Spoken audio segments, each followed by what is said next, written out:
Year 11s, I've put together a PowerPoint to show you where all your different resources are available for your revision for GCSE music.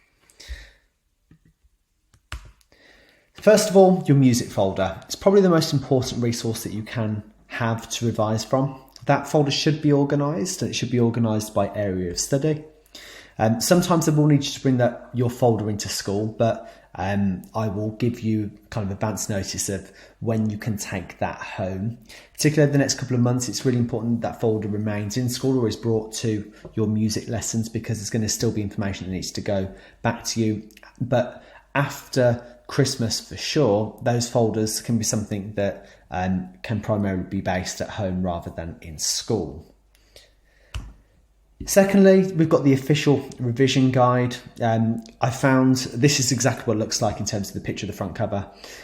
This can be found on Amazon. It's about £8.50. There's some students that have already got this, which is really useful. There's quite a lot of text as part of it. So some people like to use that to supplement the notes in the folder. Some people do the opposite. It's completely open to you. And this book also gives you some guides about some questions and some of the listening examples, which can be quite useful.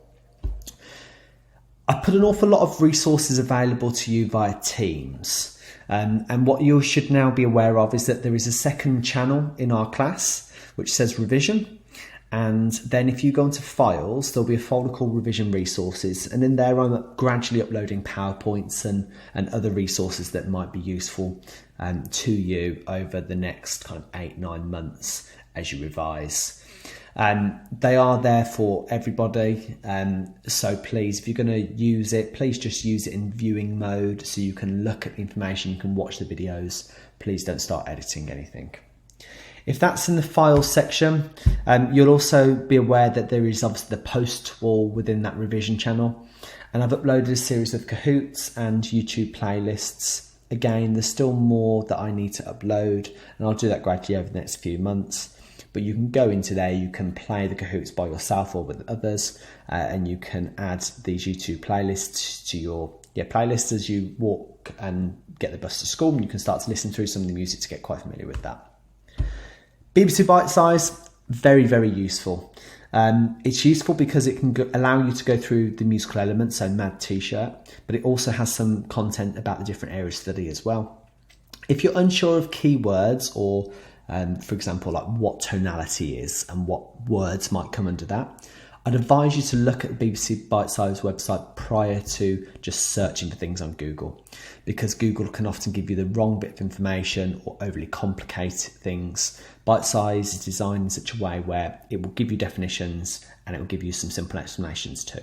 So definitely one to check out. And then finally, you can go and find past paper questions for GCSE music.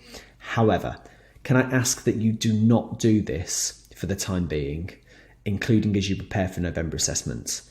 Please wait and then use these after Christmas in the run up to your actual exam. The reason being is I will still need to use some of these questions in class, and we don't really get a good picture of your ability if you've already prepared some of these answers and you're just regurgitating them for the sake of an internal kind of class assessment to see exactly where we're at. So please stay away from these. They could be useful for a quick flick of question types, but do not read into them too much for the time being. I'll give you a bit of a heads up close to the time when I'll really encourage you to start using them once I've used them, what I need in class. And that brings us to the end of these revision resources. There are more out there, but this should give you enough to work through over the next few months and will allow you to do really well in your final summer examinations in 2022.